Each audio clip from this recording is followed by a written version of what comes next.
Boa noite, vamos para mais uma reflexão da Palavra de Deus.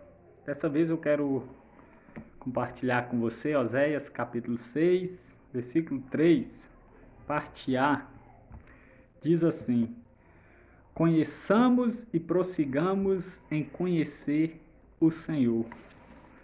Bem, nesse estudo da Palavra de Deus, eu quero aqui em rápidas palavras continuar um estudo que eu comecei no vídeo anterior, onde eu falei sobre os atributos de Deus. E o primeiro estudo foi sobre os atributos comunicáveis, que são aqueles atributos que Deus compartilha com o homem, que Deus comunica com o homem. E nessa segunda parte eu quero falar dos atributos que Deus não comunica com nenhuma criatura. São os atributos que Deus tem em si, somente Deus. E baseado nesse texto de Oséias, capítulo 6, versículo 3, onde é um mandato da palavra de Deus para que nós conhecer e prosseguir em conhecer o Senhor, então hoje nós vamos pôr em prática esse versículo, buscar conhecer o Senhor, através dos seus atributos, através da tua palavra. Então o que é atributo? Atributo é as qualidades. Os atributos, quando se refere a Deus, está querendo dizer sobre as qualidades de Deus, as características, o ser de Deus. E quando fala atributos incomunicáveis, são atributos que Deus arroga para si mesmo, não compartilha com o homem, nem com os anjos, nem com ninguém. Somente Ele tem. Então hoje nós vamos decorrer um pouco.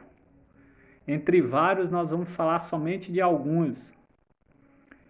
Então, primeiro nós vamos falar sobre a eternidade.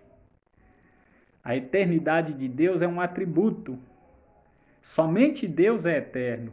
Nada mais é eterno. Algumas pessoas pensam que o universo ele é eterno, mas a eternidade é um atributo que só cabe a Deus. Só Deus tem esse atributo. E Deus não compartilha com nada e com ninguém. Então, os estudiosos que pensam assim estão enganados. Mas há também os cientistas e os estudiosos sinceros que admitem que se for medir o universo, ele vai chegar ao seu fim. E a Bíblia diz que as nações, o universo, Deus mede a palmos. Então tem fim. Então, em Salmo 90 vai falar da eternidade, que antes que os montes nascessem, Deus já era desde a eternidade. De eternidade a eternidade, tu és Deus. Então Deus é um Deus que é eterno. O que significa ser eterno? Deus não teve início e Deus não terá fim. Deus não foi criado. Ele autoexiste. Existe de si mesmo. Então a eternidade, Deus não compartilha ela com ninguém. Às vezes nós vivemos dias que muitos pensam que são pessoas eternas, fazem o mal, aproveitam a sua vida, vivem conforme os seus prazeres e pensam que um dia não vai ter fim. Mas o homem é finito, o homem vai acabar. Então a eternidade é um atributo que só cabe a Deus. Segundo, nós vamos falar da imutabilidade de Deus, que significa ser imutável. Deus é imutável, Deus não muda. O que Deus decretou está decretado. Nele não há mudança. Os homens mudam, os homens passam, mas Deus continua firme, permanece firme para sempre. Então significa que Deus não muda jamais, ou seja, tanto o seu ser como suas perfeições não sofrem qualquer alteração. E Ele não muda de forma alguma os seus propósitos e promessas. Lá em Tiago, capítulo 1, versículo 17, vai falar que em Deus não há variação de mudança. Lá em Malaquias 3,6 também vai falar porque eu, o Senhor, não mudo. Por isso, vós, ó filhos de Jacó, não sois consumidos. Então, a razão de nós não sermos consumidos é porque o Senhor não muda. Ele fez uma aliança com Abraão. E essa aliança se estendeu a nós. Então, é por isso que nós não somos consumidos. Porque a sua aliança é perpétua. E foi Deus que fez, ele não vai desfazer, porque ele não muda os seus planos. Então, é importante entender que qualquer tipo de alteração que as Escrituras pareçam sugerir é apenas algumas figuras de linguagem para que nós, humanos, possamos compreender de forma mais didática, educada, o relacionamento dele conosco. Então, quando a Bíblia diz Deus se arrependeu de ter feito o homem, o hebraico ali quer dizer que Deus se entristeceu de ter feito o homem. Porque Deus fez o homem para o louvor da sua glória, para adorá-lo, fazer a sua vontade. E uma vez que o homem se distanciou, o homem se afastou do caminho do Senhor, então Deus se entristeceu com isso. Então, quando a Bíblia usa o braço, a mão do Senhor, é de uma forma simples para nós entendermos. Então, Deus é imutável. Deus não muda. Terceiro, a onipresença de Deus. Deus é um ser onipresente. O que significa ser onipresente? Somente Deus é onipresente. Nós não somos onipresentes. O diabo não é. Significa que Deus está presente em todo lugar. Significa que Deus está em todo lugar. Significa que Deus não é limitado de forma nenhuma pelo espaço e pelo tempo. Então o espaço não consegue conter Deus. Deus está em todo lugar. Ao mesmo tempo que Ele está aqui conosco, Ele está em todos os países, em todo território mundial, em todo lugar. Sua presença é infinita, de modo que Ele está presente em toda parte, com toda a plenitude do seu ser. Depois, você que tiver tempo, leia em sua casa Salmos 139, vai exaltar a onipresença do Senhor. Então, a palavra oni significa todo, presente, que Ele está aí presente em todo lugar. Então, assim, o onipresente é a característica de quem está presente em toda parte. Claro, essa qualidade só pertence a Deus e Ele não compartilha a ninguém. Jó 26,6 diz: o Sheol está nu perante Deus e não há coberta para o Abadom. Ou seja, o inferno, o Sheol, a sepultura, ela está nu diante de Deus, porque o próprio Deus, por ser onipresente, está lá e não há coberta para o Abadom. O diabo não se esconde de Deus, ele não está oculto diante de Deus, ele não está envolto, ele não está escondido de Deus. Então Deus está presente em todo lugar. Talvez engana-se o homem em pensar que está sozinho, promovendo pecado e mais pecado, pensando que ninguém está vendo. Mas os olhos de Deus estão em todo lugar. Ele está presente. Ele é a testemunha dos nossos atos, dos seus atos. Então você nunca fica sozinho quando pensa que está sozinho. Deus está testemunhando o que nós estamos fazendo. Então esse atributo da onipresença de Deus, ele nos devia causar medo, temor e tremor, respeito diante de Deus. Esse atributo ele deveria causar em nós tanto espanto para que nós evitemos de pecar contra a face do Senhor. Porque a onipresença do Senhor está nos vendo. Sétimo, a onipotência. Deus é onipotente, todo, potente, poder. Deus tem todo o poder, Deus é todo poderoso. Significa que Deus possui todo o poder.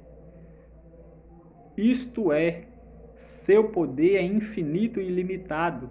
Significa que ele é todo poderoso ou completamente poderoso. Deus é tão poderoso que em Gênesis capítulo 1, versículo 1, vai dizer que Deus criou os céus e a terra. Não existia nada e com o poder da palavra de Deus veio a existir a terra, as águas, todas as coisas. Bastou apenas ele falar, haja luz, houve luz. Haja sol, houve sol. Tamanho poder de Deus. Então, do nada, ele cria tudo que existe. Está escrito também em Lucas, capítulo 1, versículo 37, que para Deus nada é impossível. Por quê? Porque ele pode tudo. Então, se tem alguma coisa que está impossível na sua vida, clame aquele que pode tudo. Clame aquele que tem todo o poder no céu e na terra e debaixo da terra. Então, em Gênesis capítulo 17, versículo 1, parte B, diz: Eu sou o Deus Todo-Poderoso, anda na minha presença e ser perfeito. Então Deus vai dizer para Abraão que ele é o Deus Todo-Poderoso. Somente Deus tem esse poder de dizer que é poderoso. Ninguém mais tem, ele não compartilha isso com ninguém, ele não dá a ninguém, ele não compartilha com a criatura. O que mais? Deus é onisciente. Significa que Deus sabe, que Deus conhece, que Deus vê tudo. Deus conhece tudo. Significa que Deus conhece todas as coisas de modo completo e absoluto. Seu conhecimento é infinito e não está sujeito a qualquer limitação. Ele não precisa pedir nenhuma informação, bem como nunca possui dúvidas. Deus não precisa fazer pergunta a ninguém. Ninguém pega Deus de surpresa. Para Deus não existe dicionário, porque Ele conhece tudo. Deus só não sabe tudo, como Ele nos conhece. Ele nos vê por dentro, Ele conhece a nossa intenção, Ele sabe o que está no nosso profundo ser. Esse atributo também é outro atributo que nos devia causar temor e tremor. Então Ele conhece até mesmo as nossas intenções, os nossos pensamentos. Então Ele conhece e sabe tudo. Romanos capítulo 2, versículo 16 fala que Jesus há de julgar os segredos dos corações dos homens. Ou seja, aquilo que as pessoas não conhecem, aquilo que você pensa que só você sabe, Deus vai julgar. Os segredos, a fantasia, as intenções do seu coração, Deus vai julgar isso. Ele sabe, Ele é o único capaz, poderoso de conhecer tudo que há dentro de você, até na sua mente. Então nós vivemos aqui nessa terra, onde as pessoas ocultam, matam, roubam, e vai clamar a justiça humana e nada descobre, não consegue desvendar o mistério. Mas no dia do julgamento do Senhor, Ele vai jogar foro íntimo. O que está dentro do seu ser, dentro do seu coração, Ele vai pegar a sua intenção que está dentro da sua mente e vai pôr para fora. Ele vai manifestar os seus desígnios, Ele vai manifestar os seus planos, as suas intenções, os seus segredos. Ele vai pôr para fora. Então Deus conhece tudo. Deus é tão poderoso que Ele conhece o que vamos dizer daqui a um ano, o que vamos fazer daqui a um ano.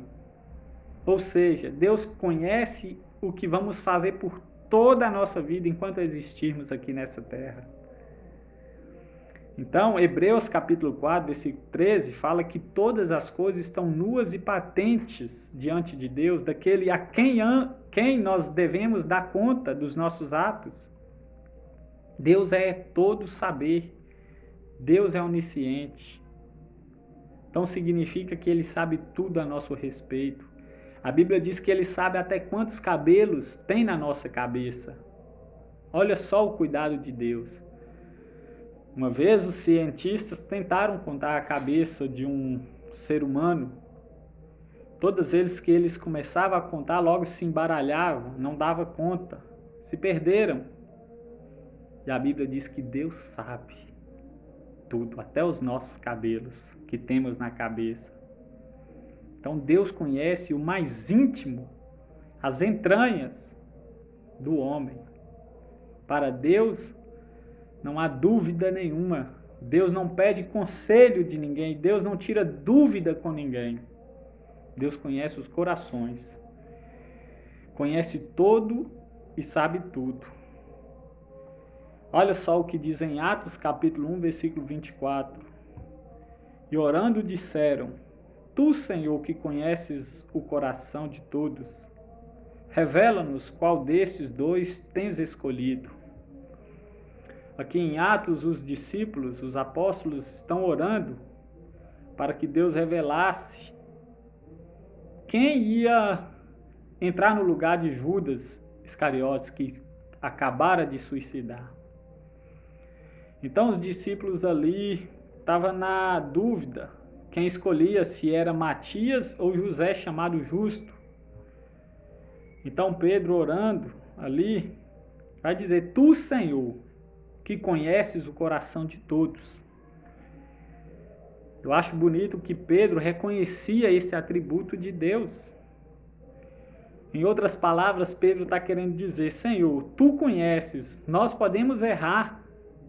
Se for nós que formos escolher, nós não somos oniscientes, nós não sabemos, há dúvida em nós.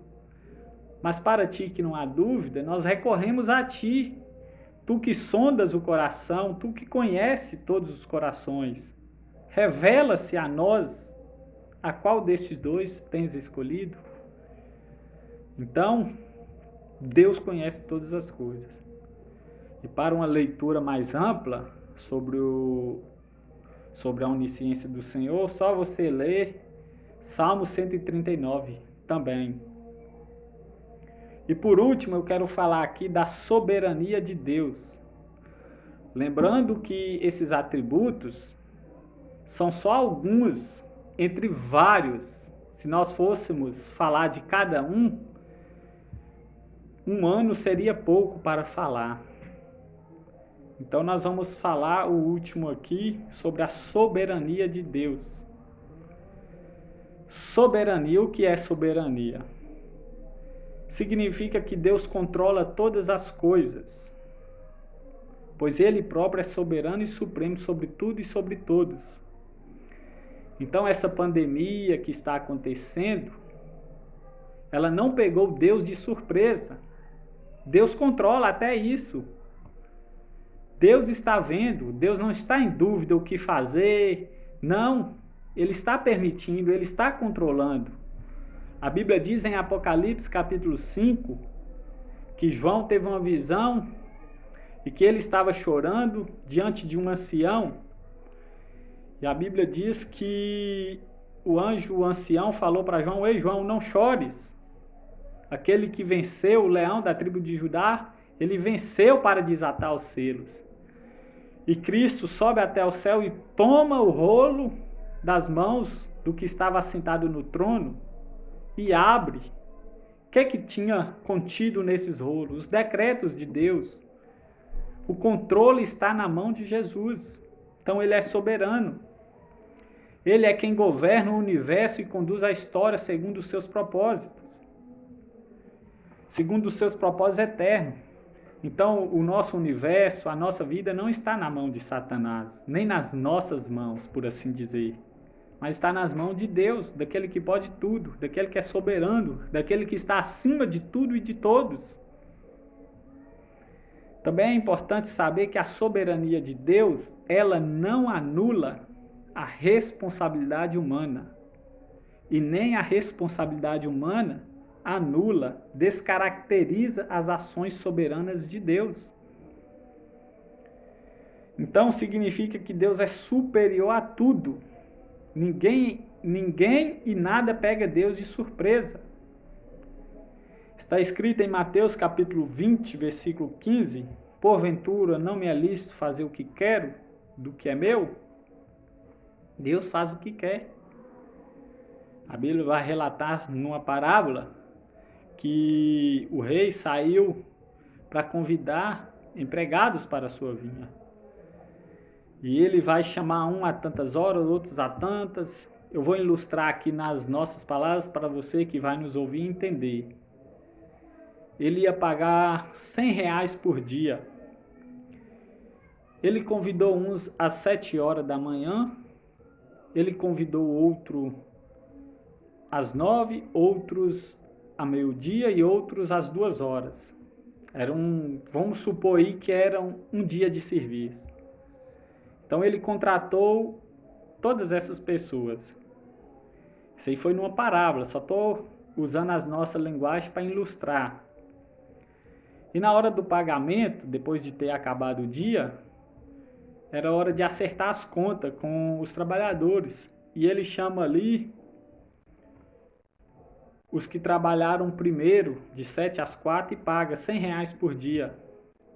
Depois ele chama os que pegou às 9, às 4, e paga também os mesmos R$100. Depois ele chama os que pegou ao meio-dia até às 4 e paga os R$100. Depois ele chama os que começou às 2 da tarde até às 4 e paga os mesmos R$100.